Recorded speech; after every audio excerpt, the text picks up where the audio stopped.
पौष शुक्ल द्वादशीच्या दिवशी जेव्हा राम मंदिरामध्ये स्थापना झाली, असंख्य लोकांच्या डोळ्यात सारखे आसव उघडत होते, आनंदाचे अश्रू. रामलला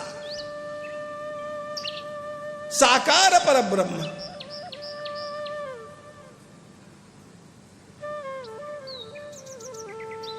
म्हणून गोस्वामीजींनी म्हटलं, अख्ख्या जगाचा आनंद एकीकडे, कल्पनेनं एकीकडे गोळा करा, अख्ख्या जगातला आनंद एकीकडे गोळा करा, म्हणजे अख्ख्या जगाचा तो आनंद, ज्या आनंदाच्या सिंधूचा एक बिंदू, त्या आनंदाच्या सिंधूचं नाव राम.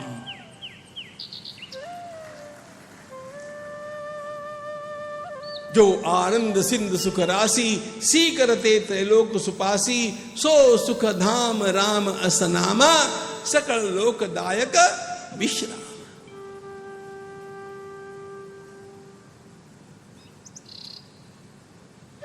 एक दुसरं उदाहरण देतो. कधी कधी गारांचा पाऊस पडतो, गारांचा पाऊस. मला हे सांगा, लहान मुलांना पाण्यात खेळणं आवडतं की गारांशी खेळणं आवडतं?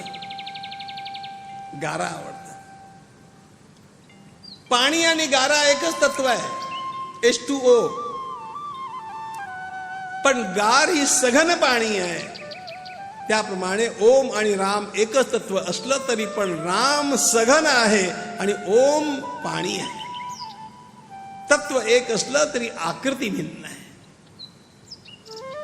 अनुभूती भिन्न आहे.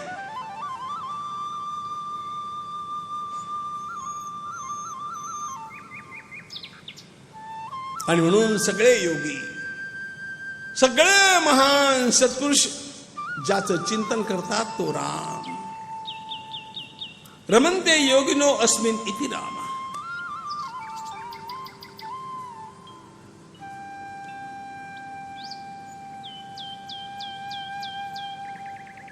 कैकेयी नंदन वसिष्ठांच्या अंकावरती आहे.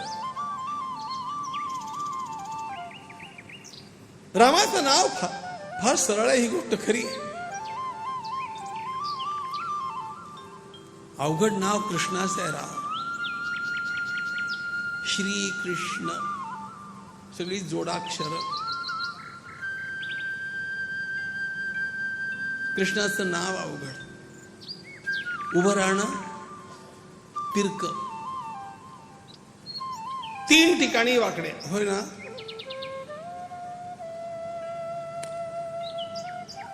कृष्ण फक्त महाराष्ट्रात सरळ उभे राहतात बरं का, पंढरपूरला. मला एकानं उत्तर भारतामध्ये विचारलं, कृष्ण भगवान सब जगह टेढ़े खड़े होते हैं, महाराष्ट्र में आकर के सीधे खड़े क्यों हो जाते हैं? मी मतलब, अरे भाई, महाराष्ट्र कृष्ण भगवान की ससुराल है. जवाई बाहर टेढ़ा होता है लेकिन ससुराल में आकर के मोस्ट ओबिडियंट हस्बंड. सासू पुढे तर काय बघा. होय, महाराष्ट्र हे भगवंताचं सासर आहे. रुक्मिणी माता आपली महाराष्ट्रातली आहे.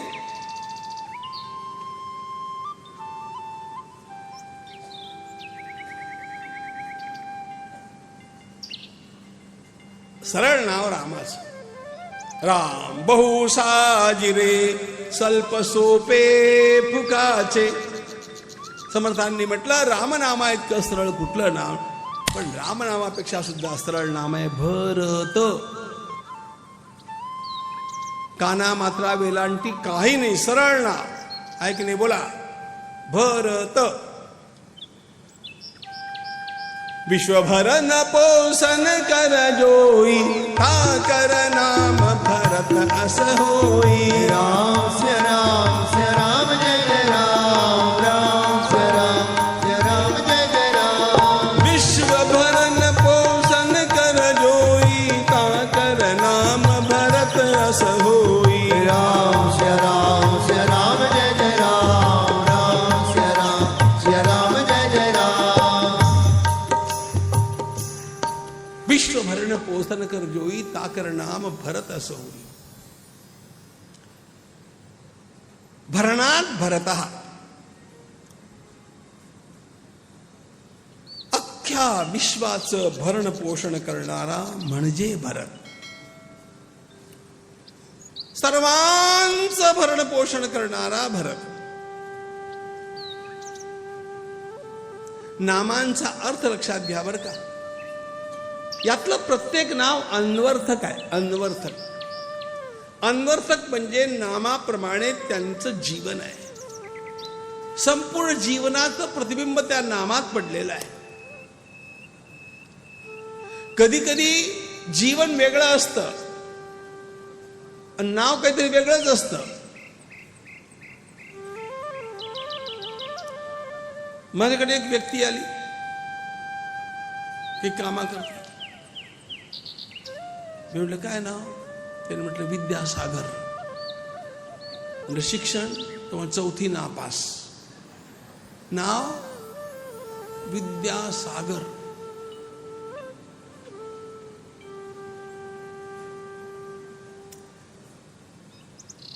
मराठीमध्ये एक म्हण आहे, नाव सोनूबाई पुढे हाती कथलाचा वाळा.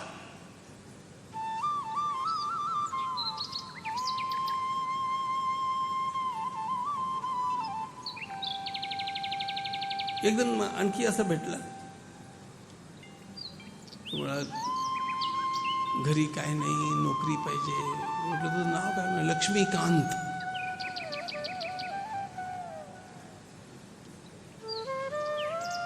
नाव आणि प्रत्यक्ष वस्तुस्थिती यांच्यामध्ये अंतर्विरोध आहे, असं या ठिकाणी नाही आहे. जसं जीवन आहे तशा प्रकारचं नाव आहे, जसं नाव आहे तशा प्रकारचं जीवन आहे. काय नाव आहे? भरत. विश्व भरण पोषण कर जोई ताकर नाम भरत असो होई. संपूर्ण विश्वाचं भरण पोषण, याचा अर्थ लक्षात घ्या.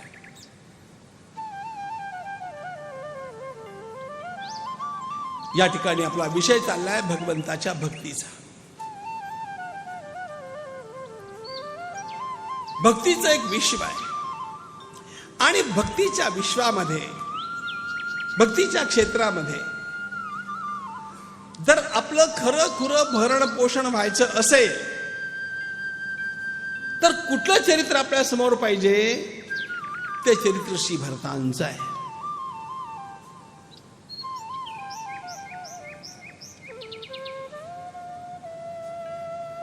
आपण जेव्हा असं म्हणतो, समजा आपल्या जेवणाकरता आपण 50 लोकांना निमंत्रण केलंय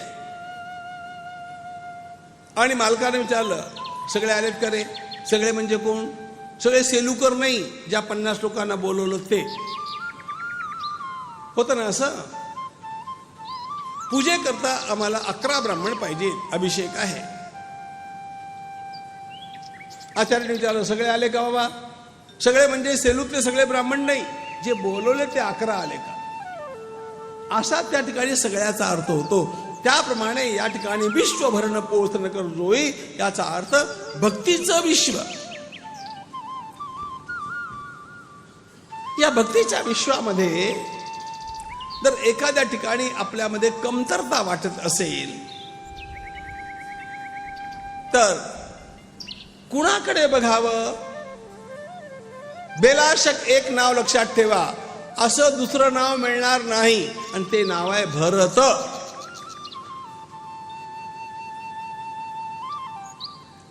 का ते मी समजावून सांगतो.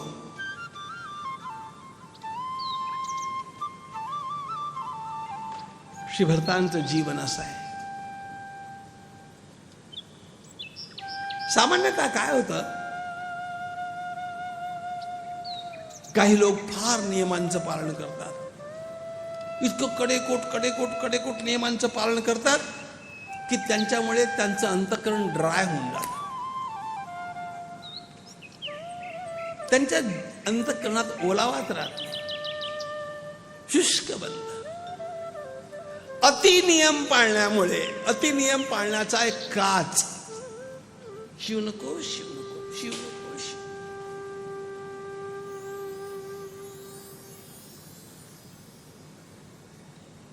बरं, काही लोक इतके प्रेमी असतात की त्यांच्याकडनं रोज नियम मोडले जातात. प्रेमाचा पागळ तो असा पागळ सुटतो की शिस्तच राहत नाही. या दोन्ही गोष्टी चूक आहे. जीवन कसं असलं पाहिजे? रामायणकार म्हणतात, करी प्रेम निरंतर नेमलिये, पद पंकज सेवत शुद्ध ही, सममानी निरादर आदरही, सब संत सुखी विचरंती वही. करी प्रेम निरंतर नेमलिये, हे सर्वोच्च दर्शन आहे. देहाला नियम पाहिजे आणि मनामध्ये प्रेम पाहिजे. काटेकोरपणे प्रत्येक नियमाचं पालन झालं पाहिजे, पण अंतःकरण प्रेमानं ओथंबलेलं पाहिजे. असं कुठे बघायला मिळेल? चला नंदीग्रामला. तो नंदीग्रामचा तपस्वी देहानं एकेका नियमाचं पालन करतोय. जितके नियम वनामध्ये राहून रामानं पाळले, तितके सगळे नियम भरतांनी नंदीग्रामामध्ये पाळले.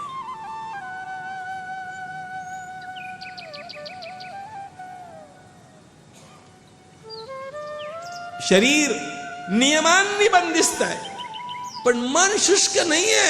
मन भगवंताच्या भक्तीनं भरलेलं. नित पूजत प्रभु पावरी,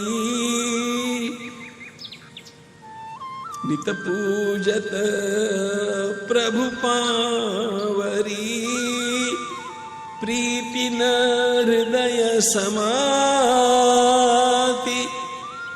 मागी मागी आयसु करत, राज काज बहुभान.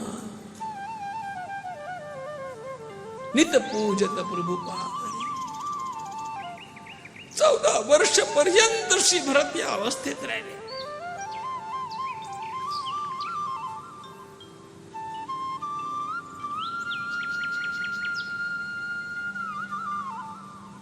म्हणून त्यांचं वर्णन करताना गोस्वामी तुलसीदासांनी म्हटलं,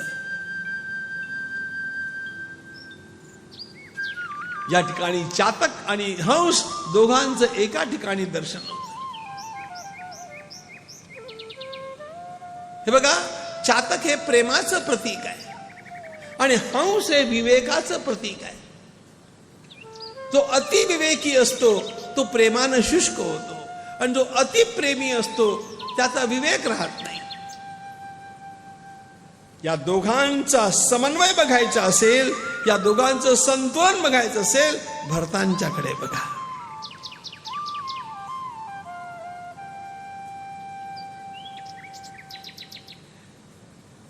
कधी कधी एखाद्या विटॅमिनची डेफिशियन्सी असली म्हणजे आपली तब्येत बरी राहत नाही. मग डॉक्टर म्हणतात की अमुक विटॅमिनच्या गोळ्या घ्या. विटॅमिन सी कमी आहे तुमच्यामध्ये, आवळा खा. जे विटॅमिन कमी असेल ते विटॅमिन आपण घेतलं म्हणजे स्वास्थ्य ठीक होतं. भक्तीमध्ये तर आपल्याला अनुभूती येत नसेल, कित्येक वर्ष आपण भक्ती करतोय, अनुभव काहीच येत नाही असं असेल, तर भरतांच्या जीवनाशी आपलं जीवन टॅली करून बघा आणि आपल्यात काय कमतरता आहे हे बघा, म्हणजे अनुभव लगेच यायला लागेल. अनुभूतीचा प्रांत उघडायचा असेल तर भरतांचं जीवन ही त्याची गुरुकिल्ली आहे.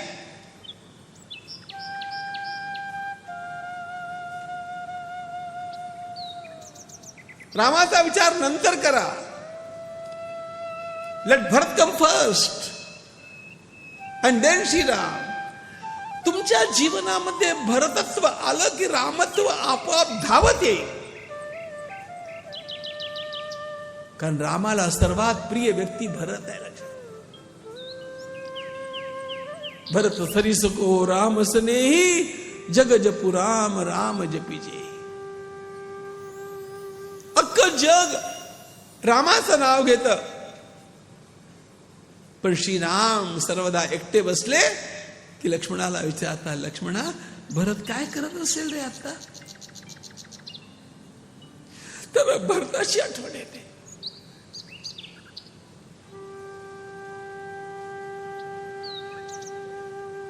विश्वभरन पोषण कर जोई, ता कर नाम भरत अस होई. राम सिय राम जय जय राम. राम सिय राम जय जय राम.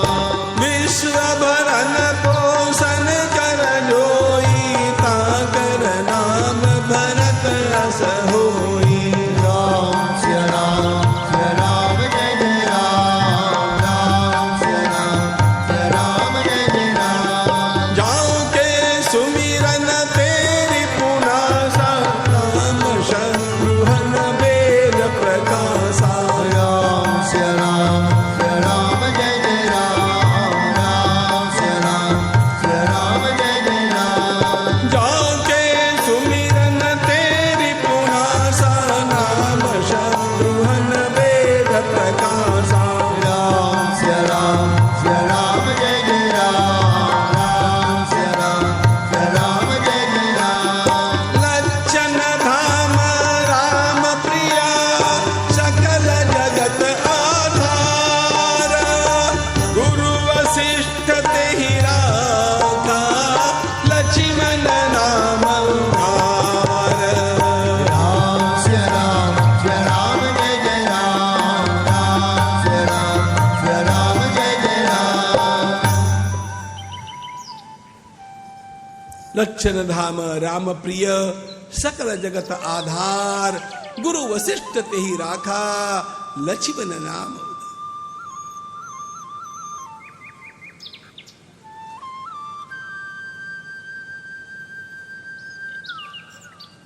सुमित्रा मातेनं 2 बालकांना जन्म दिला.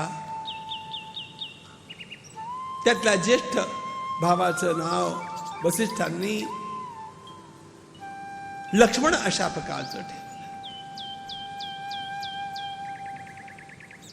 लक्ष्मीवान सही लक्ष्मण. ज्याचं जीवन लक्ष्मीवान आहे. लक्ष्मी म्हणजे सौंदर्य, लक्ष्मी म्हणजे समृद्धी. लक्ष्मणाकडे कुठली समृद्धी आहे? लक्ष्मणाच्या जीवनाचं सौंदर्य काय आहे? लक्षण धाम राम प्रिय, सकल जगत आधार. गुरु वशिष्ठ तेहि राखा, लक्ष्मण नाम.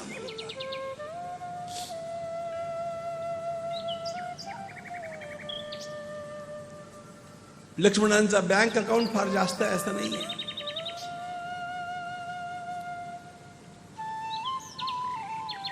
त्यांच्याकडची समृद्धी, त्यांची लक्ष्मी ही कैंकर्य लक्ष्मी. सेवा,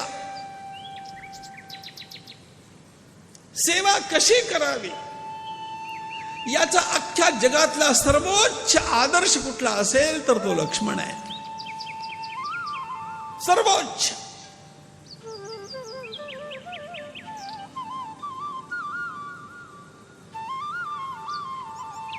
हे बघा,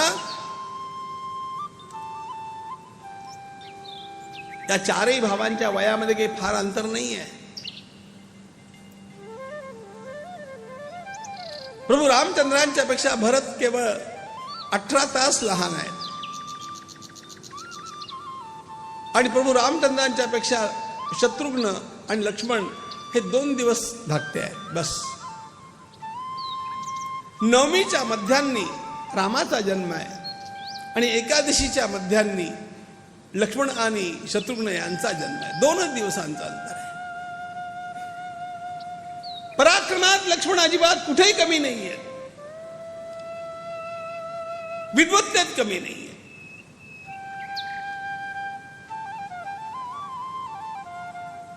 लक्ष्मण असामान्य आहे.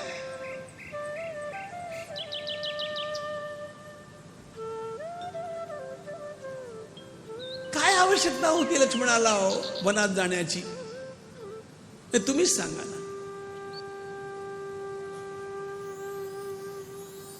कैकेयी मातेने वनवास मागितला होता तो रामाकरता मागितला होता, लक्ष्मणाकरता नाही मागितला, सीता मातेकरता नाही मागितला.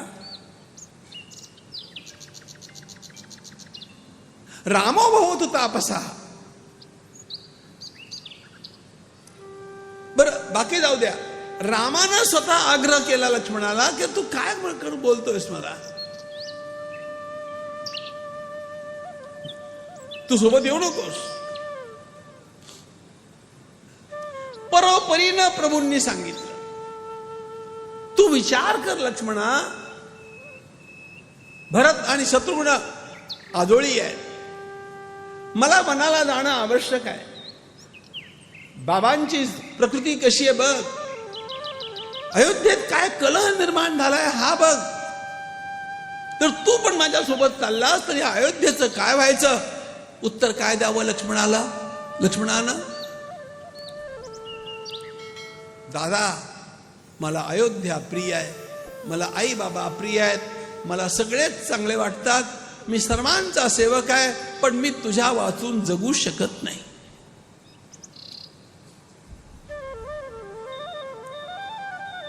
तू माझी माता, तू माझा पिता, तू माझा सर्व. माता रामो मत पिता रामचंद्र, स्वामी रामो मत सखा रामचंद्र, सर्वस्वं मे रामचंद्रो दयालु, नान्यं जाने नैव जाने न जाने. मी तुझ्या वाचून जगू शकत, माझं जीवन तुझ्या सेवेत खपावं.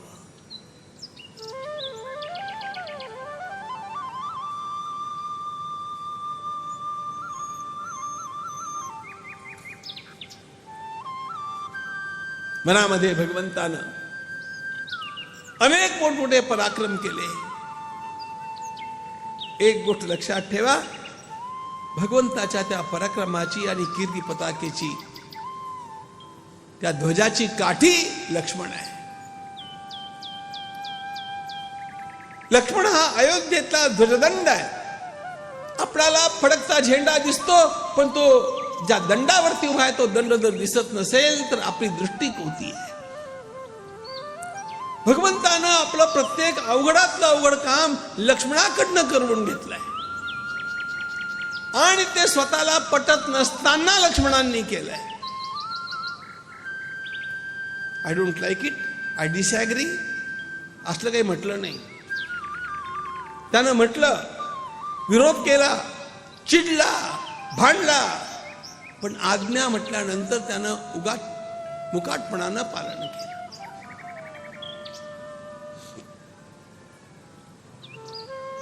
देवाचे अनेक निर्णय लक्ष्मणाला आवडलेले नाही आहेत. वनात जाण्याचा निर्णय आवडला नाही, पण रामानं म्हटलं मी जाणार. मुकाट्यानं लक्ष्मण पाठोपाठ.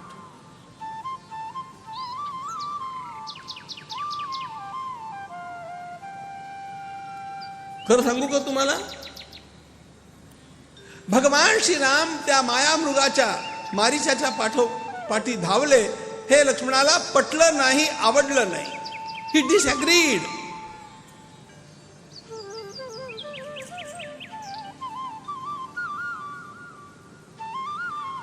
पुढे मारीच दिसला ही बात सोडा, लक्ष्मणानं ताबडतोब तिथेच सांगितलं होतं की दादा हे हरिण नाही, हा राक्षस आहे.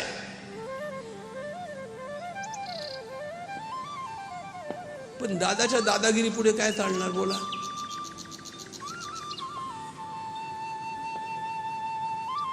ठीक आहे, तू इथे थांब, मी जातो. लक्ष्मणाने म्हटलं ठीक आहे.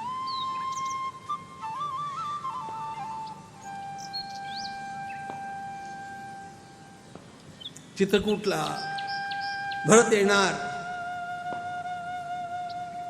हे कळलं. लक्ष्मण चिडला.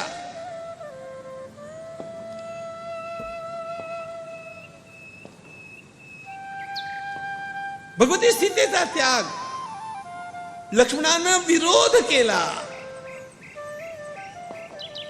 काल आपण पाहिलं ते कथानक.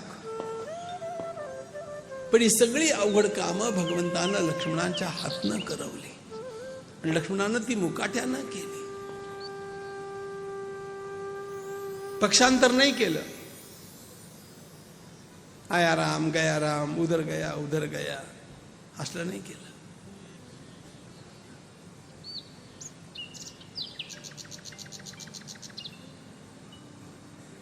आणि म्हणून गोस्वामीजी यांनी शब्द काय वापरले? सकल जगत आधार.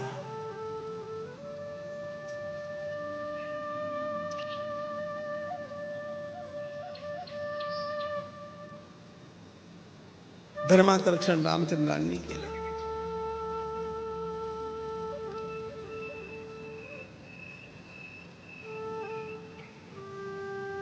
भगवान नारायण आहे. भगवान नारायणाचा आधार कुठे आहे बोला? भगवान नारायण कशावरती निसतात? शेषावरती निसतात. ज्याप्रमाणे नारायणाचा आधार भगवान शेष आहेत, लक्ष्मण शेषावतार आहेत. रामाच्या सगळ्या कार्याचा आधार लक्ष्मण आहे. महान कार्य महापुरुष एकटे करत नसतात, कोणीतरी त्यांचा आधार बनून ती कार्य त्यांच्याकडनं करवून घेतं. आणि म्हणून ते रामाला सर्वात अधिक प्रिय आहेत. संपूर्ण रामकथेमध्ये भगवान श्रीराम ज्याच्या वाचून राहू शकले नाही असा एक लक्ष्मणच आहे. अयोध्येच्या बाहेर भगवान राहिले, भगवती सीतेच्या वियोगात राहिले, भरत शत्रुघ्नांच्या वियोगामध्ये भगवान श्रीराम राहिलेत. पण जेव्हा लक्ष्मणाला शरयू प्रवेश करावा लागला तेव्हा प्रभू रामचंद्रांनी वसिष्ठांना सांगितलं, गुरुदेव, रामाशिवाय लक्ष्मण कधी राहिला नाही, आता लक्ष्मणाशिवाय राम राहू शकत नाही. लक्ष्मणाच्या पाठोपाठ रामानं सुद्धा शरयू मध्ये प्रवेश केला. राम प्रिय, लक्षण धाम राम प्रिय, सकल जगत आधार. गुरु वसिष्ठ तेही राखा, लक्ष्मण नाम दास्याची मूर्ती. सेवेचा सर्वोच्च आदर्श.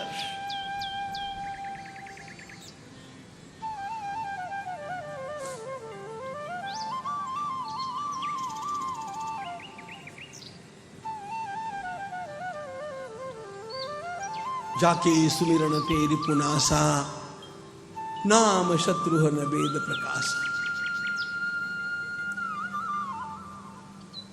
चौथ्या बालकाचं नाव वसिष्ठ मुनींनी ठेवलं शत्रुघ्न. शत्रुघ्न म्हणजे शत्रूंना ठार मारणारा. आणि या ठिकाणी गोस्वामीजींनी वर्णन केलंय, ज्याच्या स्मरणानं शत्रू मारले जातात,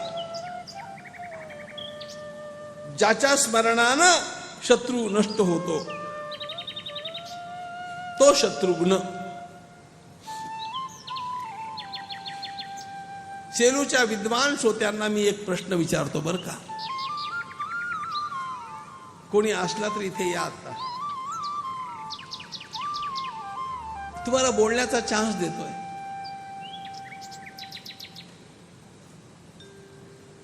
रामाबद्दल बोला असं म्हटलं तर सेलूमध्ये असे विद्वान बसले, तासन तास बोलतील, मलाच गप करतील रामाबद्दल. ठीक, भरताबद्दल बोला म्हटलं तरी बोलतील. लक्ष्मणाबद्दलही बोलतील.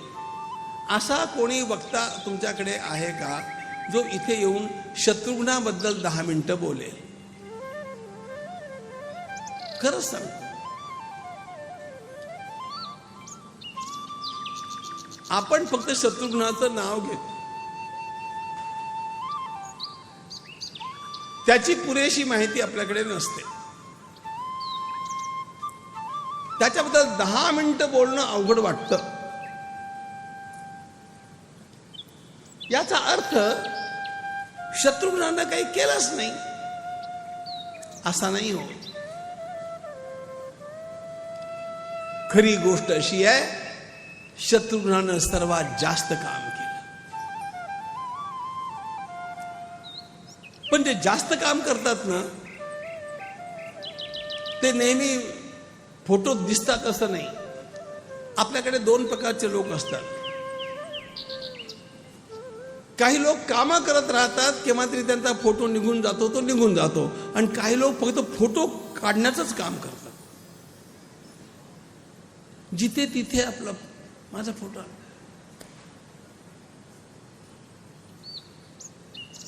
इतकं आपल्याला अहम प्रिय आहे. मी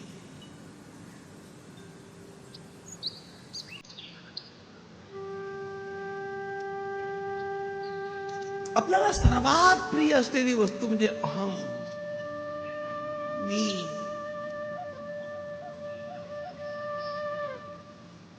उद्या जर वर्तमानपत्रामध्ये कथेचा फोटो आला, मोठा फोटो आला छापून, तर माणसं महाराज कुठे बसतात हे नाही बघत, मी कुठे. आता तो दिसतो एवढा टिंबा, एवढा टिंब, कळतं ना, एवढा मी.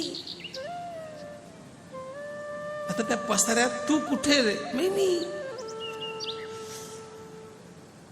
काही चूक नाहीये, प्रत्येकाला असं स्वतःबद्दलचं प्रेम आहे. पण हा अहंकार अनेक वेळेला कार्याचा मारक ठरतो. शत्रुघ्नानं किती महान कार्य केलंय,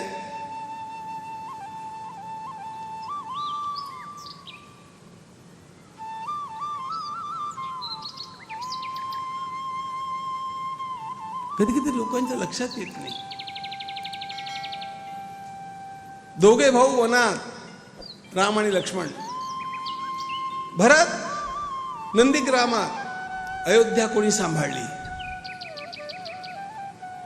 अयोध्येची सुरक्षा कोणी ठेवली, अयोध्येची अंतर्गत सुरक्षा कोणी ठेवली, हे प्रश्न आहे. आणि एकटा शत्रुघ्न त्या ठिकाणी निवास करतोय.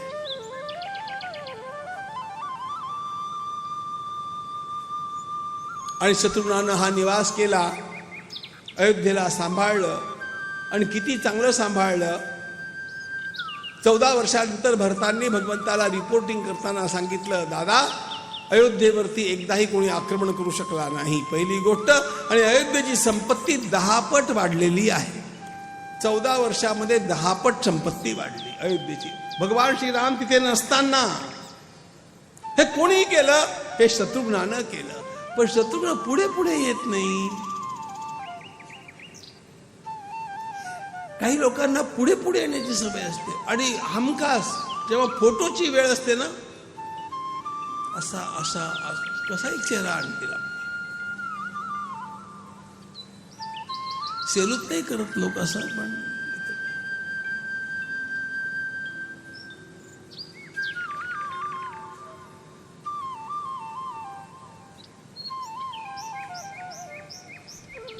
एका मोठ्या मंदिरात आपण दर्शन घेण्याकरता जातो.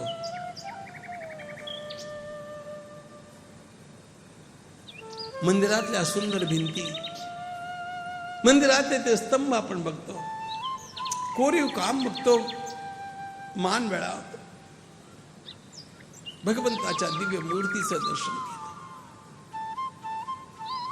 साष्टांग वंदन करतो, भगवंताची स्तुती करतो, मंदिराच्या बांधकामाचे गोडवे गातो. एक गोष्ट आपल्या लक्षात आली पाहिजे.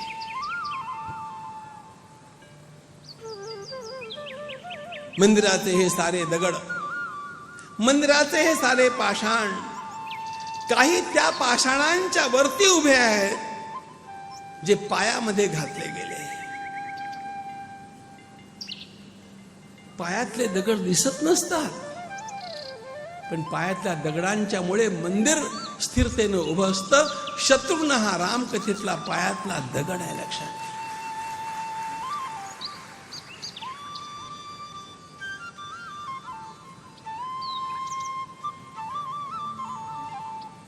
स्वतंत्रता का अमृतकाल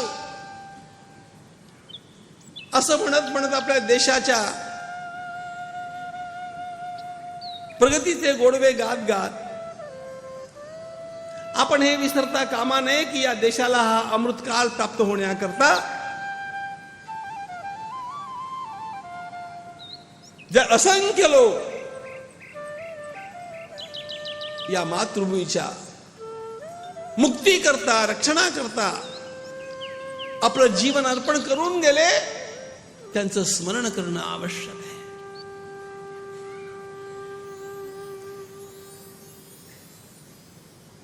मंदिरात जाताना आपण पायरीला प्रणाम करतो ना. हा पायरीला प्रणाम का असतो? पायरीला केलेला प्रणाम हा त्या सगळ्या पाषाणांना केलेलं वंदन असतं, ज्या पाषाणांच्या वरती मंदिर उभं आहे, ज्या पायावरती मंदिर उभं आहे. तुम्ही स्वतःला गाडून घेतलं म्हणून मंदिर उभं राहिलं. त्या पायातल्या दगडांनी जर संप पुकारला, काय होईल मंदिराचं?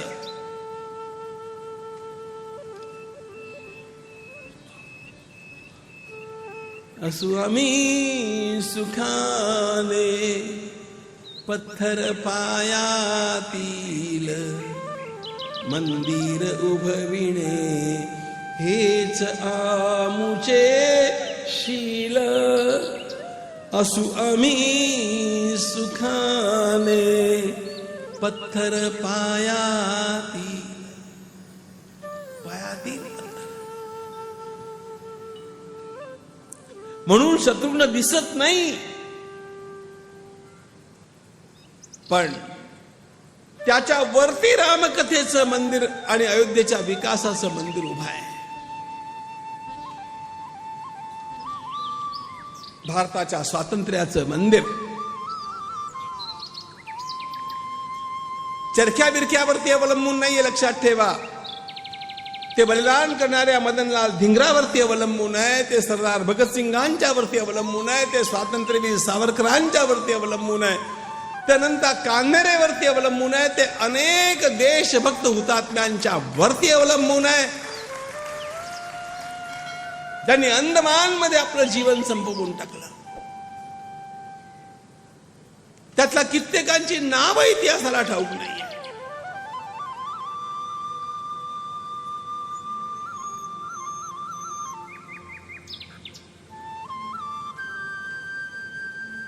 देशाचं दुर्दैव हे आहे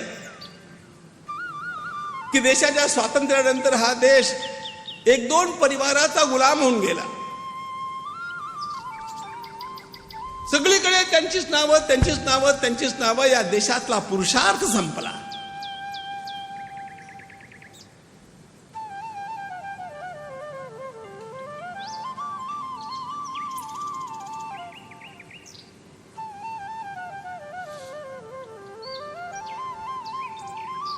आत्माहुती प्रदान करणाऱ्या वासुदेव बळवंत फडक्यांना विसरता येत नाही.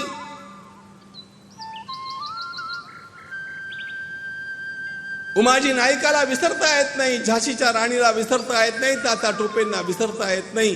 ही एक अत्यंत दीर्घ परंपरा आहे क्रांतिकारकांची. त्या क्रांतिकारकांना वंदन करूनच आपण आपल्या भारताच्या झेंड्याला, भारताच्या ध्वजाला उंच उभवू शकलोय, ही जाणीव अंतःकरणात असली पाहिजे.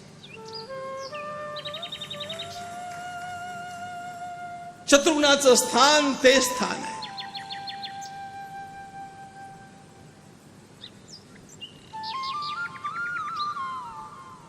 चरखा चला चला के स्वातंत्र्य नहीं मिला है,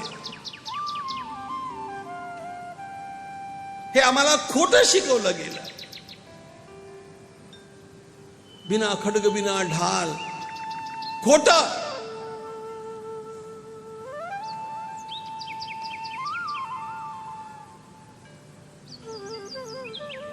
इंग्लंडच्या प्रधानमंत्र्यानं लंडनच्या पार्लमेंटमध्ये केलेलं भाषण वाचा ना.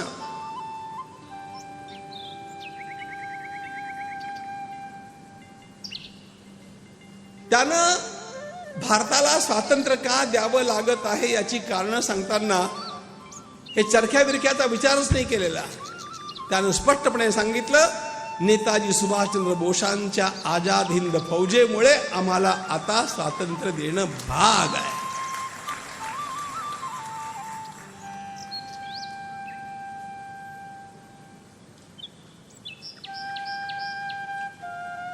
The army is not loyal to the government, हे त्याचं वाक्य आहे.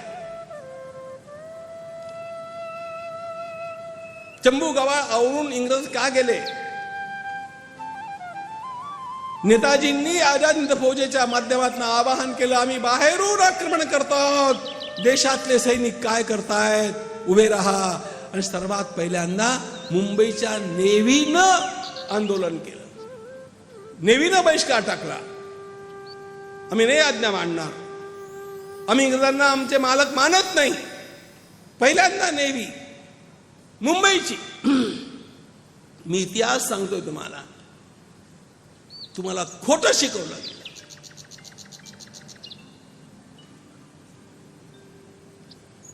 फार जबाबदारीनं बोलतो मी. मला ठाऊक आहे सेदूत फार जास्त शहाणे लोक आहेत.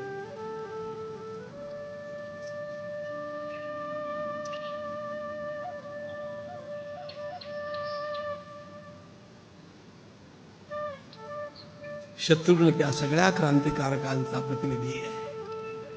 शत्रुघ्न त्या सगळ्या पायातल्या पत्थरांचा प्रतिनिधी आहे.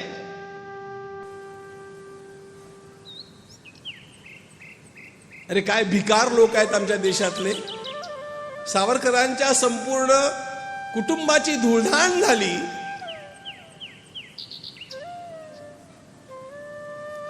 तरी यांना त्यांना मान देता येत नाही. आणि या सगळ्या भामट्यांनी आपापली घरं भरून घेतली. याला देशभक्ती म्हणायचं काय?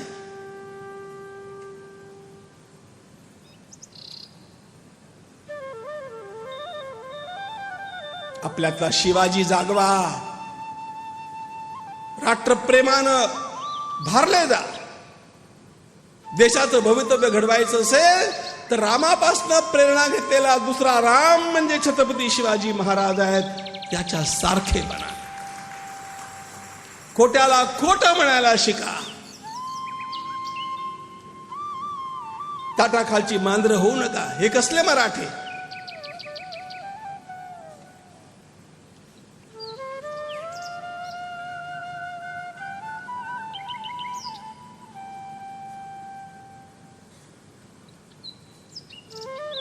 गाई कापणाऱ्यांच्या, मंदिरं फोडणाऱ्यांच्या पाठीशी उभा राहणारा मराठा असतो काय?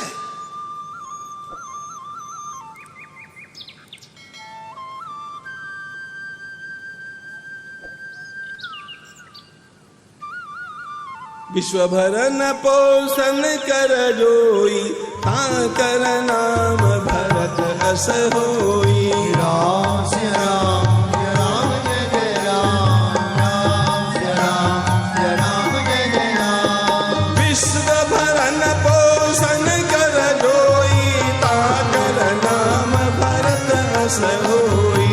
राम श्री राम जय जय राम. राम श्री राम जय जय राम. विश्वभर न पोषण कर जोई, कर नाम भरत अस होई. राम श्री राम जय जय राम. राम श्री राम जय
प्रभु रामचंद्र भगवान की जय भरतलाल की लक्ष्मण कुमार की शत्रुघ्न कुमार की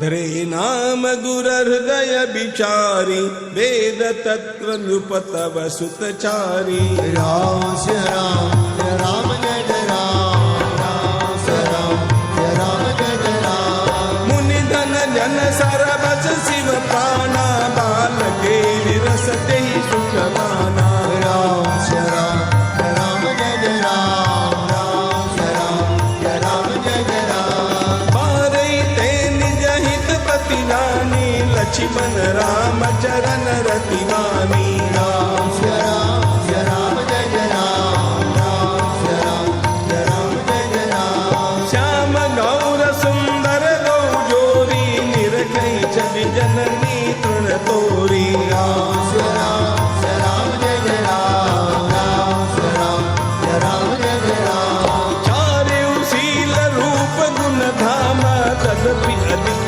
सुख सागर रामा राम जय राम जय जय राम जय राम जय जय राम व्यापक ब्रह्म निरंजन निर्गुण विगत विनोद सो अज प्रेम भगति बस कौसल्या ते गोद राम जय राम जय जय राम जय राम जय जय राम मंगल भवन अमंगल हारी रवहु सुदर्शनत अजिर विहारी राम जय राम जय जय राम जय राम जय जय राम ते परब्रह्म तत्व श्री राम या रूपानं कौसल्या मातेच्या अंकावरती विहार करतात.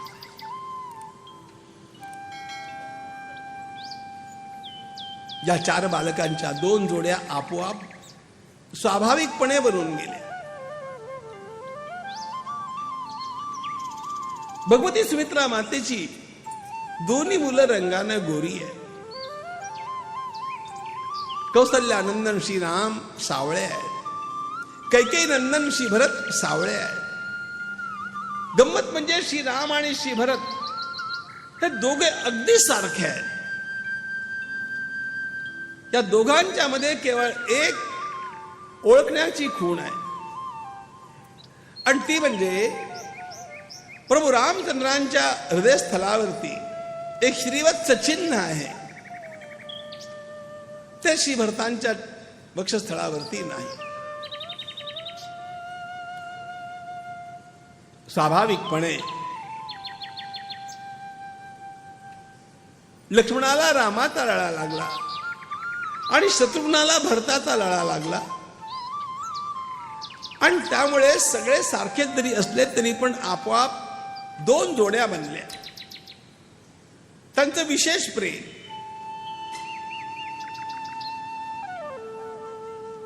महर्षी वाल्मिकींनी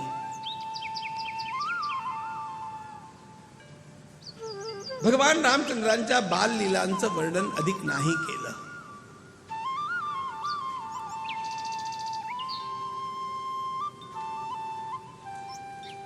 जन्माचं वर्णन केलं, शिक्षणाचं वर्णन केलं आणि सरळ पुढे ते यौवनापर्यंत येतात. रामचरित मानसामध्ये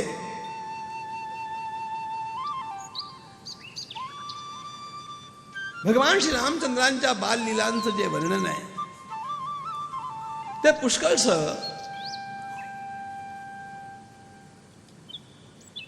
अध्यात्म रामायण आणि अन्य रामकथांच्या वरती आधारलेलं आहे. या चारही बालकांच्या उपनयन संस्काराची वेळ आली. महर्षी वसिष्ठांना आज धन्य वाटलं. चौघांचा उपनयन संस्कार झाला आणि चौघे आपल्या शिक्षणाकरता वसिष्ठ मुनींच्या आश्रमात गेले. पूर्वी शिक्षण आश्रमांच्या मधनं व्हायचं, गुरुकुलांच्या मधनं व्हायचं, आणि त्या ठिकाणी सगळे सारख्या पद्धतीनं वागविले जायचे. म्हणून तुम्ही बघाल, अत्यंत गरीब ब्राह्मण पुत्र सुदामा आणि सर्वांचा लोकप्रिय कन्हैया कृष्ण एका ठिकाणी शिकतात. पापी इंग्रजांनी आमच्या देशामध्ये सर्वात पहिल्यांदा नाश केला तो गुरुकुलांचा केला.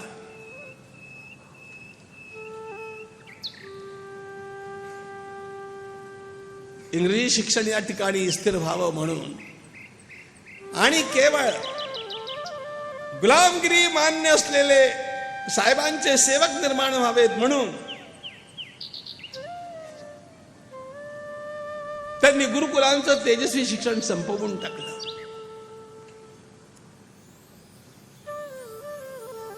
ज्या लोकांना असं वाटतं की इंग्रज येण्यापूर्वी आपल्या देशात शिक्षण नव्हतं, त्या मूर्ख लोकांना मला हे सांगायचंय की जरा अभ्यास करा. I am talking very boldly.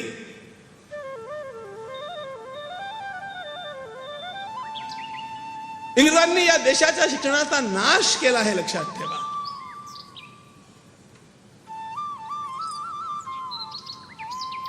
गांधीजींनी एक भाषण केलं सुंदर, लंडन मध्ये केलं, आणि इंग्रजांच्या तोंडावरती सांगितलं, you people destroyed the beautiful tree of education in India. आणि या गांधीजींच्या भाषणातला ब्युटिफुल ट्री हा शब्द घेऊन धर्मपालांनी संशोधन केलं. जरा विद्वानांच्या करता सांगून ठेवतो मी,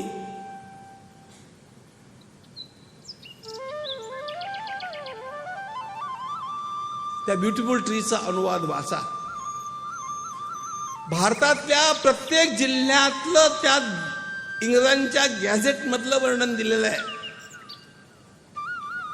हजारो गुरुकुलं भारतामध्ये होती, हजारो. या देशातला समाज, इंग्रजांनी लिहून ठेवलेलं बोलतोय, या देशातला समाज 70% सुशिक्षित समाज या देशात राहत होता. 70 पेक्षा अधिक टक्के. आजही तेवढा नाही आहे. इसवी सन 1818च्या आधी प्राचीन भारतीय शिक्षण कसं होतं, धर्मपालांचे ग्रंथ वाचा म्हणजे लक्षात येईल. आणि त्यांनी सगळे पुरावे दिलेत इंग्रजांच्या गॅझेट मधनं.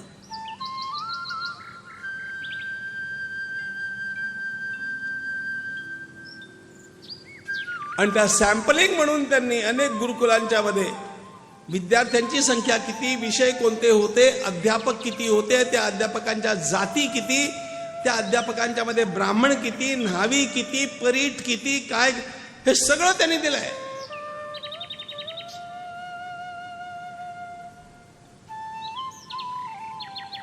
भारतीय शिक्षण पद्धती ही जगातली सर्वोच्च शिक्षण पद्धती होती. पापी लेच्छांनी आक्रमण करून नालंदाचा विध्वंस केला. नालंदा मधले जे ग्रंथ जाळण्यात आले ते 6 महिनेपर्यंत जळत होते. आणि अशा प्रकारची राक्षसी मनोवृत्ती असलेल्या लोकांच्या पाठीशी उभा राहणारा मराठा हा मला मराठा वाटतच नाही, लक्षात ठेवा.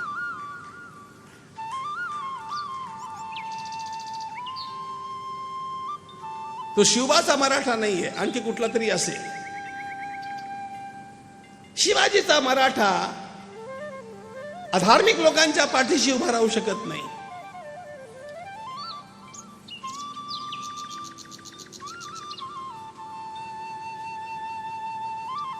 वसिष्ठांच्या आश्रमामध्ये भगवंताचं शिक्षण झालं. आता वास्तविकता, भगवंताला कोणाकडनं शिकण्याची काय आवश्यकता होती? पण भगवान मानव लीला करताय. सद्गुरूंच्या शिवाय मानव जीवन अपूर्ण आहे. म्हणून त्यांनी सद्गुरूंच्याकडनं शिक्षण प्राप्त केलं.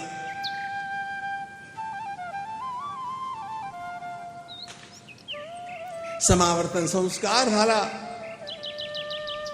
आणि 4ही भाऊ अल्पावकाशामध्ये शिक्षण घेऊन परतले. रामस्य लोकरामस्य भ्रातुर्ज्येष्ठस्य नित्यशः सर्वप्रियकरस्तस्य रामस्यापि शरीरतः. कशा प्रकारचं वळण त्यांना लागलेलं आहे. महर्षी वाल्मिकी म्हणतात, ह्रीमंतः कीर्तिमंतश्च सर्वज्ञा दीर्घदर्शिनः. पहिली गोष्ट सांगितली आहे त्या चारही भावांचा स्वभाव ते ह्रीमंत. ह्रीमंत म्हणजे लज्जाशील.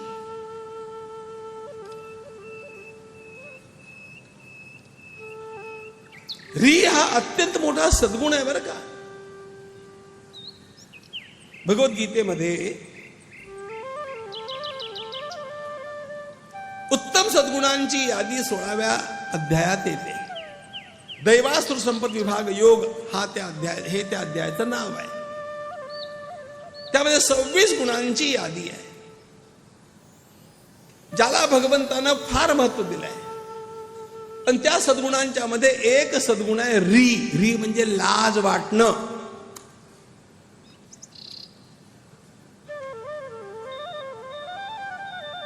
अभयम सत्वसंशुद्धिर ज्ञानयोग व्यवस्थिति दानंदमश्च यज्ञश्च स्वाध्यायस्तप आर्जवम अहिंसा सत्यमक्रोधा त्यागशांतिरपैशुनम दया भूतेष्वलोलुप्त्वम मार्दवम रीरचापलम.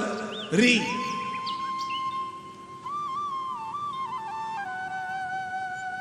काही गोष्टींची आपल्याला लाज वाटते की नाही, याच्यावरती आपण खरोखर शिकलो का आपण हुकलो हे लक्षात घ्यायचं असतं.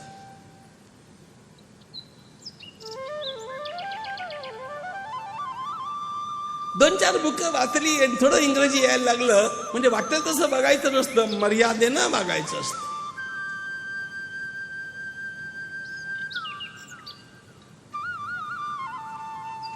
वाटेल त्या प्रकारचे फॅशनेबल कपडे घालून मंदिरात जायचं नसतं.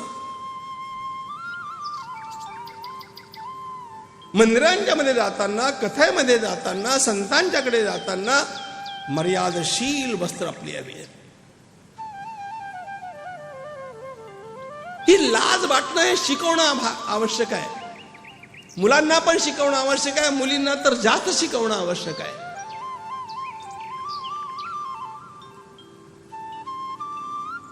या आयांनी आपल्या मुलींना निर्लज्ज बनवून टाकलं.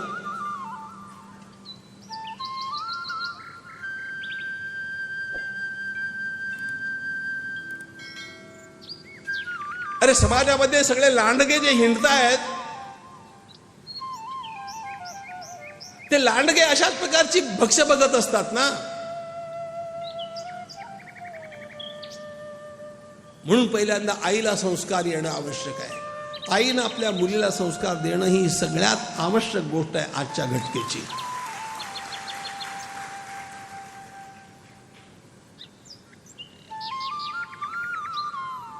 रामायण केवळ ऐकून चालत नाही, रामायण आपल्याला जीवनामध्ये उतरवायचं आहे. रामाचा पहिला गुण सांग, ह्रीमंतः.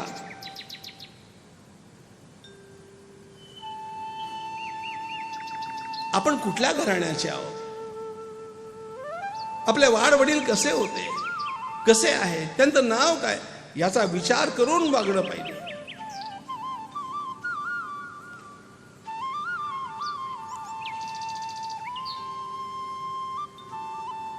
लहान मुलींच्या बद्दल काय, हे बायांचे ड्रेस बदलायला लागले. मी तर बंदी करून टाकली. भारतीय परिधान नसेल व्यासपीठावरती यायचंच नाही.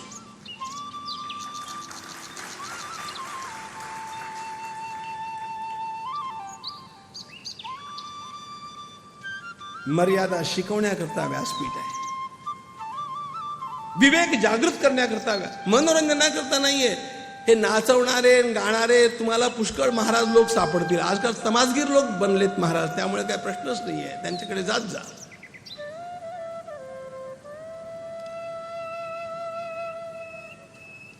मला मनोरंजनाशी कर्तव्य नाही आहे. समाजाचं कल्याण कशात दडलेलं आहे हे सांगणं हे माझं कर्तव्य आहे. हा समाज टिकला पाहिजे, जगला पाहिजे पुरुषार्थानं, आनंदानं. इतरांना सुखी करण्याइतका स्वतः सुखी झाला पाहिजे. आणि याच्याकरता शिवप्रताप वाचला पाहिजे. पारायणाला बसा सगळे. अथ राजा भगवंतानं म्हणजे चारही भावांनी वेदांचं शिक्षण घेतलं, धनुर्वेदाचं शिक्षण घेतलं, विद्येच्या सगळ्या प्रकारांच्या मध्ये ते प्रवीण झाले आणि आता परत आले. मुलं मोठी झाली, शिक्षण आटोपलं की नंतर सगळ्यात पहिल्यांदा विचार कसला येतो? आता चरण पखारी कीनी अति पूजा मोसम आज धन नहीं पूजा.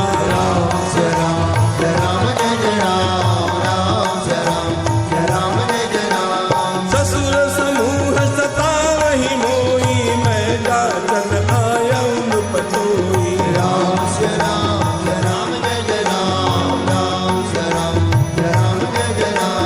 मंगल भवन अमंगल हारी रहूं दशरथ अगिर विहारी.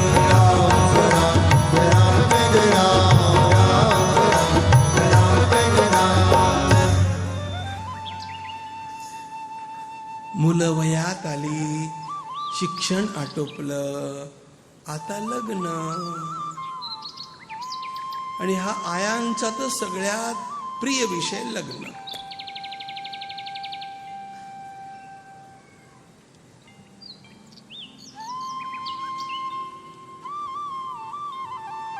वडिलांचं लक्ष नसतं असं नाहीये, तरी पण त्याला रोज घरातल्या ढुसणी असते. तुमच्या लक्षात कसं येत नाही? तुम्हाला कळत नाही का?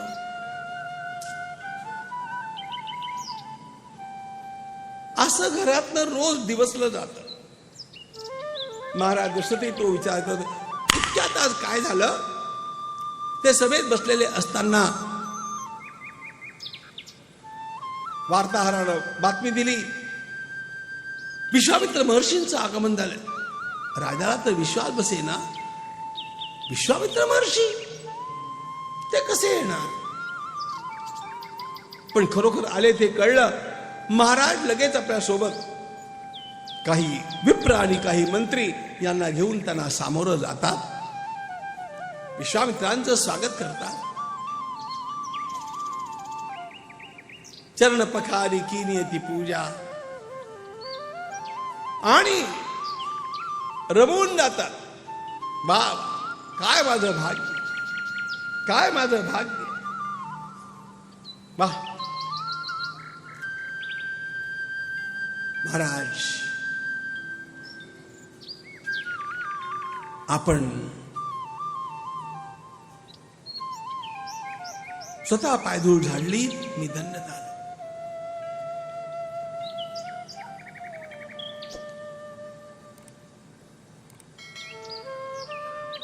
काहीतरी निमित्तानं आपण आलेले असणार. आपली काय इच्छा आहे मला आज्ञा करा. मी वचन देतो, मी ती पूर्ण करेन. खरं म्हणजे राजानं असं बोलावं का? हे बघा, व्यक्ती जितका मोठा होत जातो ना, तितकं त्याला सांभाळून बोलणं आवश्यक असतं.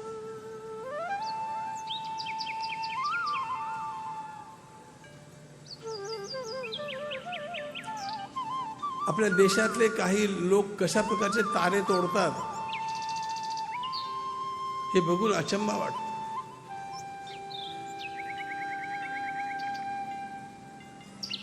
महाराज दशरथांना सुद्धा विश्वामित्रांची इच्छा पूर्ण करणं, त्यांचा आदर करणं हे योग्यच आहे. पण त्यांनी न सांगतात मी तुम्ही जे सांगाल ते करेन अशा प्रकारचं वचन देणं हे जरा राजपदावरती विराजमान असलेल्या व्यक्तीच्या दृष्टीनं थोडं जास्तच होतं.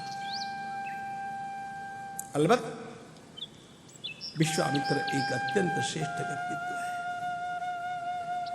ते अयोध्येला आलेत ही फार मोठी गोष्ट आहे.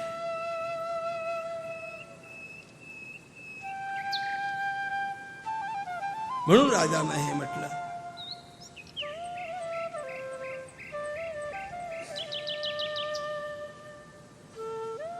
कसं आहे विश्वामित्र त्याला कळून घेतलं पाहिजे. महाराज गादींचे हे सुपुत्र आहेत.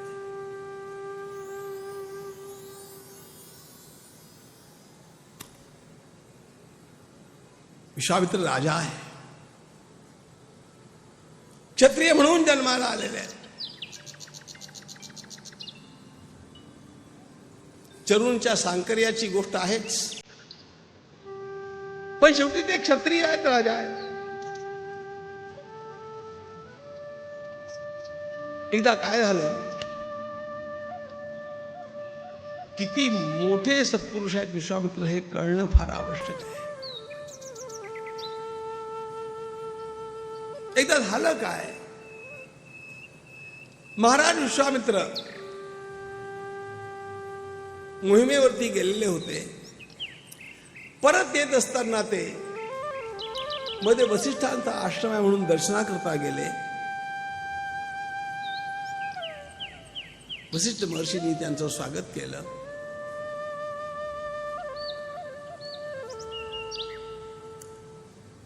आणि सांगितलं, आपण मुक्काम करा आज इथे. विश्वामित्रांना म्हटलं की माझ्यासोबत सेना आहे, 10,000 सैनिक आहेत. सेनेची आपली व्यवस्था असते, मी तिकडे थांबेन. वसिष्ठांनी म्हटलं, पण तुम्ही सेना घेऊन या ना इथे.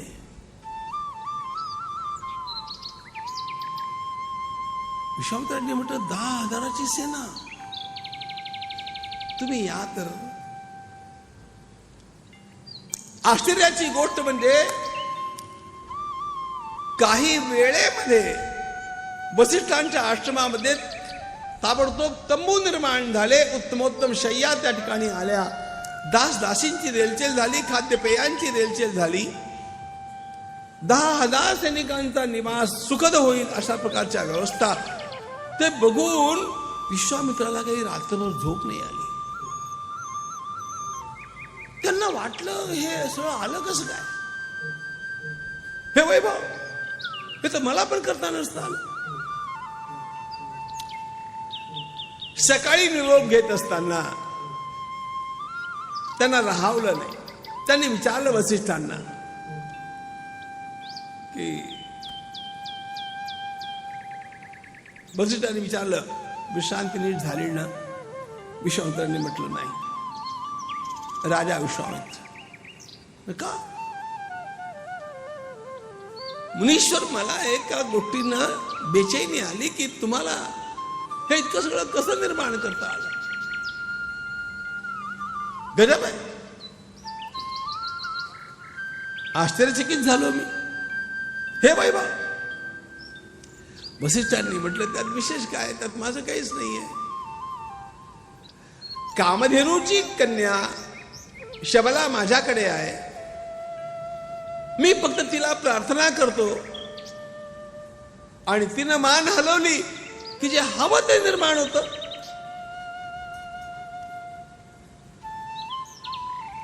विश्वामित्रानं म्हटलं, अरे अशी गाय तुमच्याकडे आहे? राजकारणी लोकांना सगळ्या गोष्टी सांगू नयेत बरं का. त्यांच्या तोंडाला कुठे पाणी सुटेल सांगता येत नाही.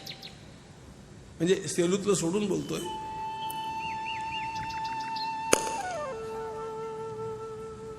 विश्वामित्रानं काय करावं? वसिष्ठांना म्हटलं, हे बघा, मग ती शबला मला देऊन टाका, कामधेनू. तुम्हाला मी हव्या तर दुसऱ्या 10,000 गायी देतो. तुमची सगळी सोय मी करतो. वसिष्ठांनी म्हटलं, आता एखाद्याच्या घरी जावं पण त्यानं चांदीच्या ताटात आपल्याला वाढावं आणि आपण म्हणावं, हे ताटच देऊन टाका. असंच झालं. वसिष्ठांनी म्हटलं ती यज्ञाकरता आहे, नाही पण तुम्ही द्या. आधी विश्वामित्रांनी सौम्यतेनं म्हटलं, नंतर उग्रतेनं म्हटलं, नंतर रागावून म्हटलं, नंतर दरडावून म्हटलं देताय की नाही बोला, नाही तुम्ही घेऊन जाणार. वसिष्ठ महर्षी शांत बसले, ते रागवत नसत. आणि विश्वामित्रांना आपल्या सैनिकांना सांगितलं घेऊन चला. सैनिकांनी त्या शबलेला ओढायला सुरुवात केली, तिला ओढत फरफटत ते घेऊन चालले.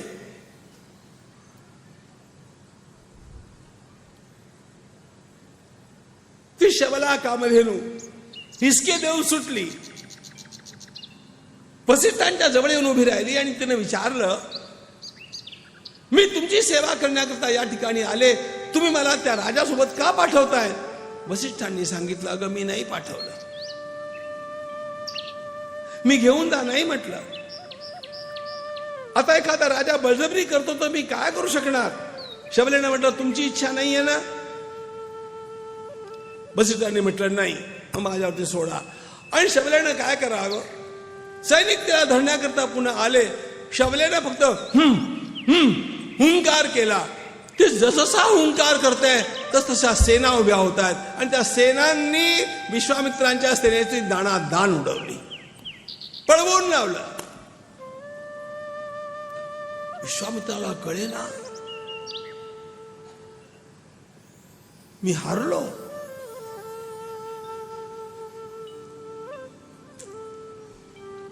हारले तर खरं.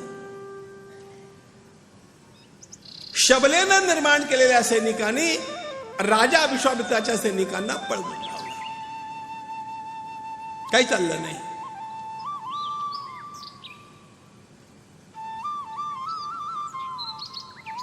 काय करावं?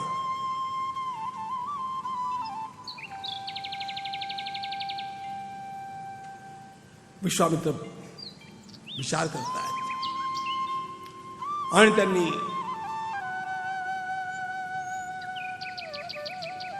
हिमालयामध्ये जाऊन भगवान महादेवाची आराधना केली.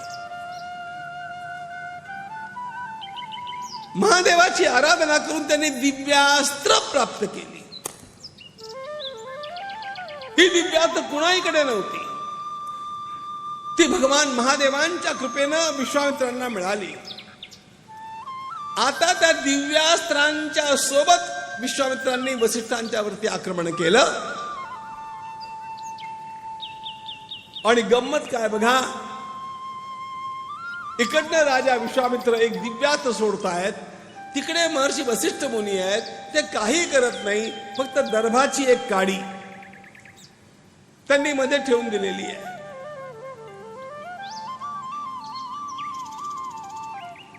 भयंकरातलं भयंकर दिव्यास्त्र त्या दर्भाच्या काडीपर्यंत येतं, तिथे थांबतं, तिथून परत वळतं.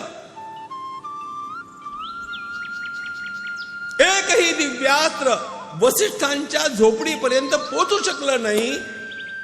हे जेव्हा विश्वामित्रांनी पाहिलं, त्या दिवशी विश्वामित्रांच्या मुखातनं एक वाक्य निघालं, दिग्बलम क्षत्रिय बलम ब्रह्मतेजो बलम बलम. रे माझ्या क्षात्र तेजाला धिक्कार. खरी शक्ती या मंत्रांच्या मध्ये. ब्रह्मबल ब्रह्मतेज हे खरं तेज आहे. मला ब्रह्मर्षी बनलं पाहिजे. बघा, हा अत्यंत प्रेरक इतिहास आहे.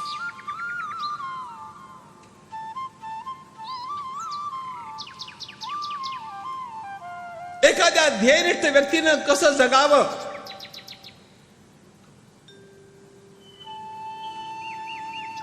त्याचा आदर्श विश्वामित्र महर्षी आहेत.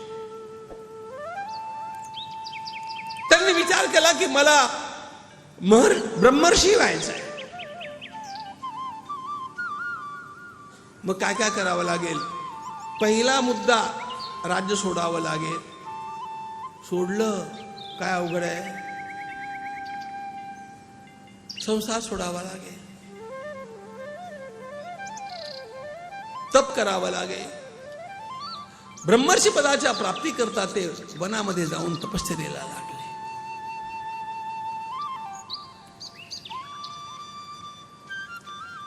राज्य सोडलं, शस्त्रांचा त्याग केला, वनामध्ये गेले, तपश्चर्या करतायत आणि घोर तपश्चर्या करतायत. कुणी पण घोर तपश्चर्या करू लागला की इंद्राच्या पोटात कळ येते. इंद्राला वाईट वाटतं.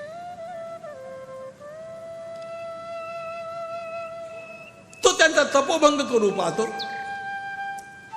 इंद्रानं तपोभंग करण्याकरता मेनकेला पाठवलं. मेनका आली. 3 गोष्टी अशा आहेत की ज्या आपल्या तपाचा नाश करतात. या 3 लचांडामध्ये सापडलेल्याला तपस्वी नाही होत आहेत, कुठली सिद्धी नाही मिळत. पहिली गोष्ट कनक, संपत्ती. दुसरी गोष्ट कांता, बाई. आणि तिसरी गोष्ट कीर्ती, चीप पॉप्युलॅरिटी. सर्वांग लोकप्रियतेच्या मागे लागला ना,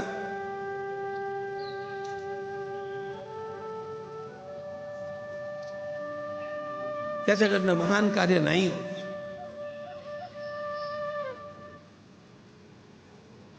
तरी विश्वामित्र महर्षी, मेनका आली, मेनका सेवा करू लागली.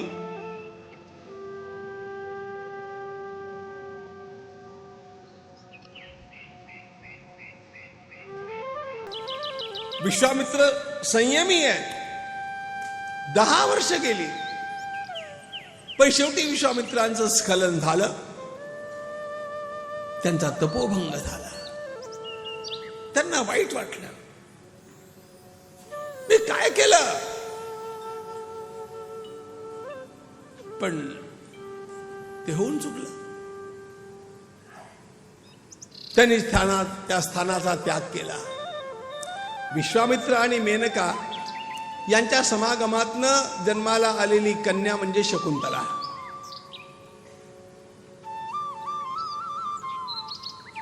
जी स्वतः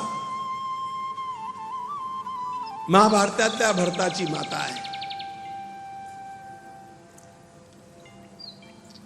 ती तिकडची गोष्ट आहे, महाभारतातली, चंद्रवंशातली. आपण सूर्यवंशाची कथा बघतोय. स्थानाचा त्याग केला, दुसऱ्या ठिकाणी जाऊन तपश्चर्या केली. पुन्हा इंद्रानं दुसरी बाई पाठवली, रंभा. आता गंमत काय बघा, विश्वामित्रांच्या लक्षात एक गोष्ट नाही आली. ज्याप्रमाणे कामानं तपाचा नाश होतो, त्याप्रमाणे क्रोधानं पण तपाचा नाश होतो बरं का. हे जरा तुम्ही लक्षात ठेवा माता मावल्यांनो. कारण काय आहे, अनेक वेळेला आपल्याला वाटतं इतकं मी देवदेव करते पण मला काही अनुभव नाही, माझ्यावर काही कृपा नाही. अरे आपण किती देवदेव करतो, किती पुण्य करतो हे सगळं लक्षात ठेवतो, पण किती आपण घालवतो हे कुठे लक्षात ठेवतो. सकाळी उठलं, माझे 5 माळा जप केला, रामकृष्ण हरी रामकृष्ण हरी रामकृष्ण हरी, 5 माळा 11 माळा जप केला, पुण्य मिळालं. आणि दिवसभरात 2दा नंदेच्या सोबत बॉक्सिंग केलं.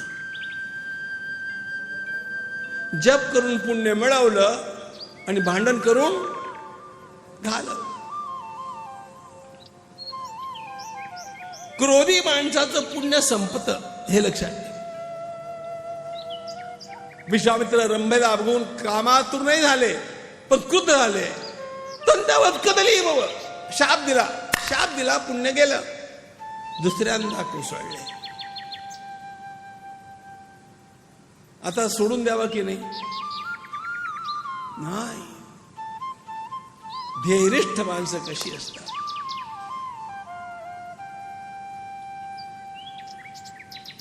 त्याही स्थानाचा त्याग केला. तिसरीकडे जाऊन तपश्चर्या आरंभ केली. अगर गलती रुलाती है,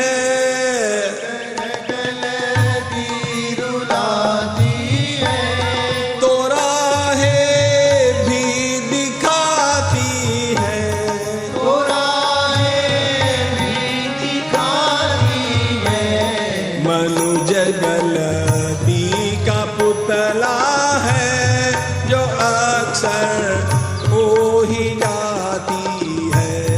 मनुज गलती का पुतला है जो अक्सर हो ही जाती है। जो कर ले ठीक गलती को उसे इंसान कहते हैं। जो कर ले ठीक गलती को उसे इंसान कहते हैं। किसी के काम जो आए उसे इंसान कहते हैं। किसी के काम जो आए उसे इंसान कहते हैं। जो गिर कर फिर संभल जाए उसे इंसान कहते हैं। जो गिर कर फिर संभल जाए उसे इंसान कहते हैं। उसे इंसान कहते हैं। उसे इंसान कहते हैं। उसे इंसान कहते हैं। उसे इंसान कहते हैं।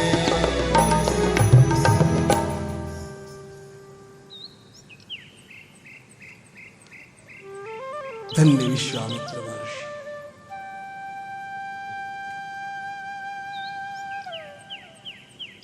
मेनकेनं फसवलं, कामामुळे पतन झालं. रम्येनं फसवलं, क्रोधामुळे पतन झालं. तिसरीकडे जाऊन ते तप करतायत. आता काम रहित झाले, क्रोध रहित झाले, शांत झाले.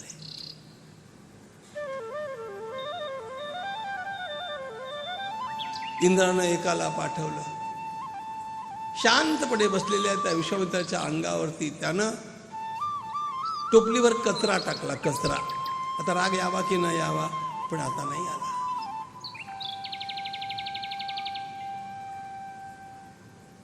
सगळ्या सिद्धींचं मूळ शांत चित्तामध्ये असतं, लक्षात ठेव.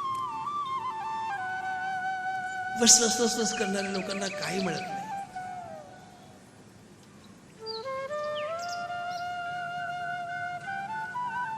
Please try to have a cool mind.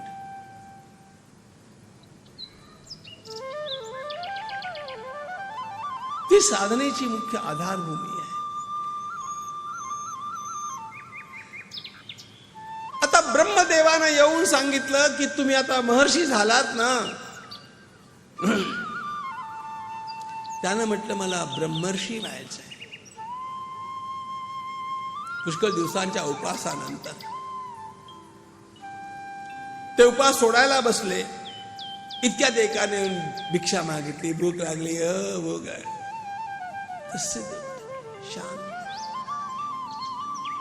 ब्रह्मदेवाने येऊन म्हटलं अहो तुम्ही आता ब्रह्मर्षी झालात, आता तपश्चर्या थांबवा. विश्वामित्रानं म्हटलं तुम्ही मला ब्रह्मर्षी म्हणून मी ब्रह्मर्षी नाही मानणार स्वतःला. मी त्या दिवशी स्वतःला ब्रह्मर्षी मानेन ज्या दिवशी महर्षी वसिष्ठ मुनी मला ब्रह्मर्षी म्हणतील. स्तुती कोण करतो, मानपत्र कोण देतो, याला महत्व असतं बरं का.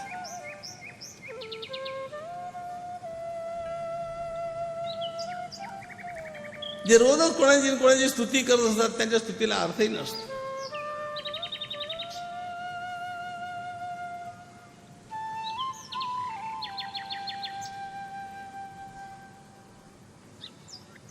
छत्रपती शिवाजी महाराजांची स्तुती समर्थांनी केली. त्यांच्या इतकं मोठं प्रमाणपत्र कोणी जगात देऊ शकत नाही. आणि मी पैजेवर सांगतो तुमच्या मराठवाड्यातल्या सगळ्या विद्वानांना, समर्थांनी 18 ओव्यांच्या मध्ये छत्रपतींचं जे वर्णन केलंय तशा प्रकारचं वर्णन इतिहासात आजपर्यंत कुणालाही करता आलेलं नाही. कुणालाही नाही. 18 ओव्या फक्त. निश्चयाचा महामेरू, बहुत जनासी आधारू, अखंड स्थितीचा निर्धारू, श्रीमंत योगी. क्या बात है.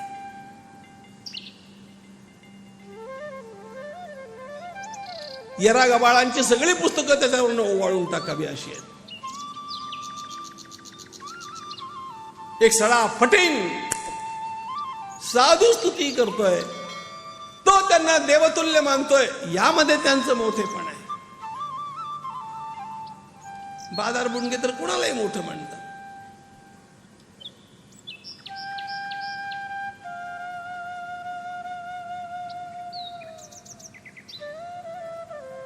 छत्रपतींच्या जवळ राहिलेला,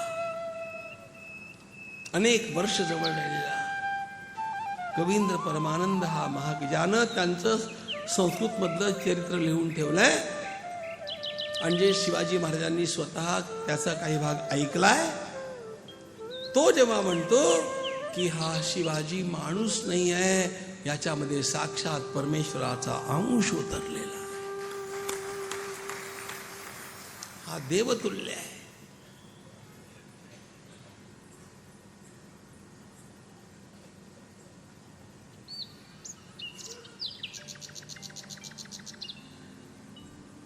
विश्वामित्रांनी म्हटलं ब्रह्मदेवाला,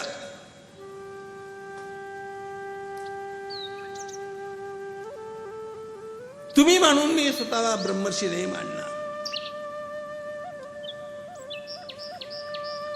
ज्या दिवशी महर्षी वसिष्ठ मुनी मला ब्रह्मर्षी म्हणतील, तेव्हा मी स्वतःला ब्रह्मर्षी समजेन. कारण ते कधीही उगाच बोलत नाहीत. आणि काय झालं सांगू का, इतकं सगळं मी तप केलं, सगळ्यांनी मला ब्रह्मर्षी म्हटलं, तरी पण हा ब्राह्मण मला ब्रह्मर्षी का म्हणत नाही, असा प्रश्न पडला राजा विश्वामित्राला, महर्षी विश्वामित्रांना. आणि ते चिडून एकदा त्यांच्या आश्रमावरती गेले. तो कोजागिरीचा दिवस होता बरं का, आजचाच दिवस, कोजागिरीची रात्र. स्वच्छ चांदणं पडलेलं होतं.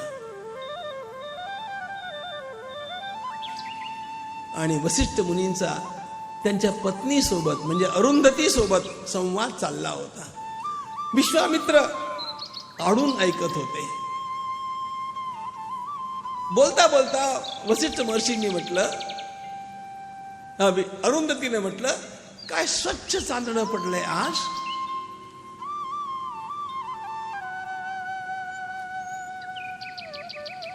वसिष्ठ मुनींनी म्हटलं, हो, इतकं स्वच्छ आहे, इतकं धवल आहे, जणू काही विश्वामित्राचं तप आहे. अरे, विश्वामित्राला आश्चर्य वाटलं, माझ्या तपाची स्तुती करतो बायकोजवळ. तुम्हाला ब्रह्मर्षी का म्हणत नाही. पण नेमका हा प्रश्न अरुंधतीनं विचारला विश्वामित्रांना, वसिष्ठांना. मनात खरोखर विश्वामित्रांचं तप तुम्हाला इतकं श्रेष्ठ वाटतं. महर्षी वसिष्ठांनी म्हटलं, अरुंधती, त्यांच्या इतका मोठा तपस्वी जगात झाला नाही, पुढे पण होण्याची शक्यता नाही. अरुंधतीनं विचारलं, मग तुम्ही त्यांना ब्रह्मर्षी का म्हणत नाही.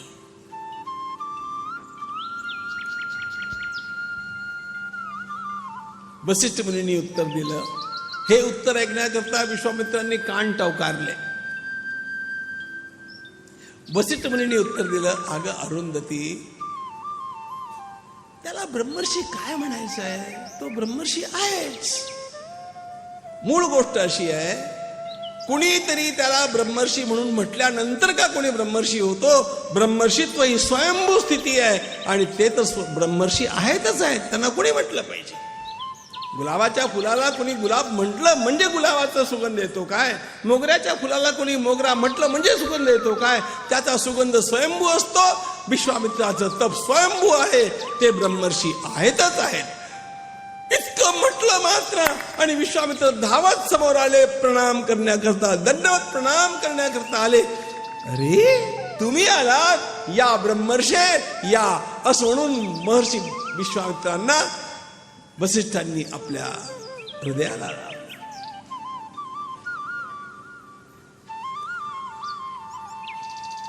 एखाद्यानं मला मोठं म्हटलं म्हणजे मी मोठा असतो काय? हं?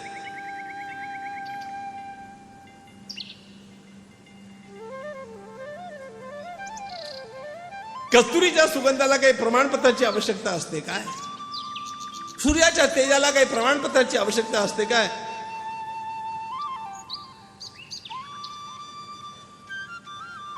कुठल्या युनिव्हर्सिटीतनं तुम्हाला भास्कर ही उपाधी मिळाली असं काय विचारतात काय?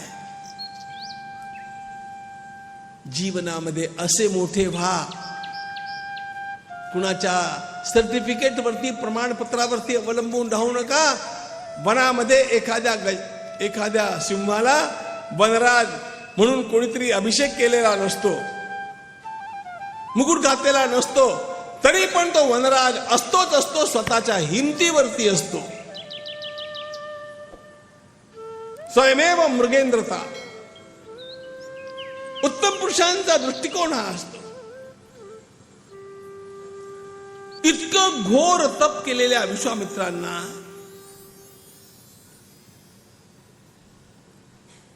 ते सिद्धाश्रमात निवास करून आहेत. त्यांना का असं वाटलं की मी अयोध्येला जावं आणि रामाला सोबत घेऊन यावं.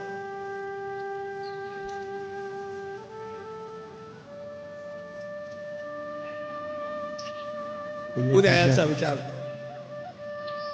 आपण करूया. इलेक्ट्रिशियन असेल त्यांनी ताबडतोब मंडपात यायचं.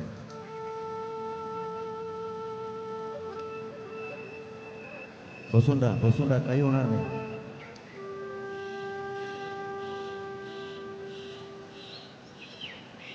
काही झालं. आपण उद्या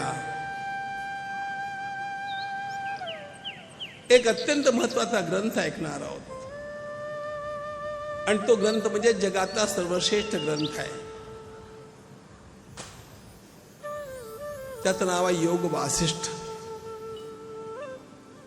विश्वामित्रांच्या सोबत जाण्याच्या आधी वसिष्ठ महर्षींनी भगवान श्री रामचंद्रांना केलेला तो दिव्य उपदेश आहे. स्वामी रामतीर्थ म्हणत जगातला हा सर्वोच्च वेदांत ग्रंथ आहे.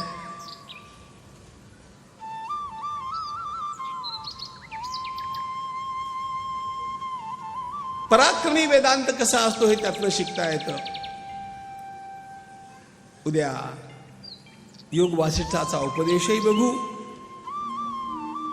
कशासाठी विश्वामित्रांना रामचंद्रांना घेऊन जावंसं वाटलं हे बघू. आणि उद्या आपण जनकपुरीला जाऊन भगवंताचा मंगल विवाह साजरा करू. प्रभू रामचंद्र भगवान की जय.